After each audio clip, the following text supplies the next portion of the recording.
PAN juice ready. Thank you so much. ಚಟ್ಪಟ್ ಆಗಿ ಆಗುವಂಥದ್ದು. ಸೊ ಪಾನ್ ಹಾಗೆ ತಿನ್ನೋದಕ್ಕೆ ಯಾರಿಗೆಲ್ಲ ಇಷ್ಟ ಇಲ್ಲ ಈ ಥರನೂ ಕುಡಿಬಹುದು.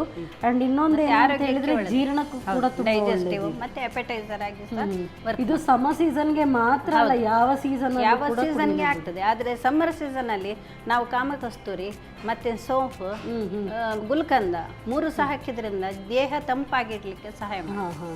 ವೀಳ್ಯದೆಲೆಯ ಜ್ಯೂಸ್ ತಯಾರಿಸುವ ವಿಧಾನ: ಮೊದಲಿಗೆ 2 ವೀಳ್ಯದೆಲೆಗೆ 1 ಚಮಚದಷ್ಟು ಗುಲ್ಕಂದ್, 1 ಚಮಚ ನೆನೆಸಿದ ಸೋಂಪು, 1 ಚಮಚದಷ್ಟು ಕಲ್ಲು ಸಕ್ಕರೆ, ಸ್ವಲ್ಪ ಹಾಲು ಹಾಕಿ ನುಣ್ಣಗೆ ರುಬ್ಬಿಕೊಳ್ಳಿ. ಬೇಕಿದ್ದಲ್ಲಿ ಐಸ್ ಕ್ಯೂಬ್ಸ್ ಸೇರಿಸಿ ಬ್ಲೆಂಡ್ ಮಾಡಿಕೊಂಡು ಸೋಸಿಕೊಳ್ಳಿ. ಆನಂತರ ಬೇಕಾದಷ್ಟು ನೀರು, ನೆನೆಸಿದ ಕಾಮಕಸ್ತೂರಿ ಬೀಜ ಹಾಕಿ ಬೆರೆಸಿಕೊಂಡು ಸರ್ವ್ ಮಾಡಿ. ವೀಳ್ಯದೆಲೆಯ ಜ್ಯೂಸ್.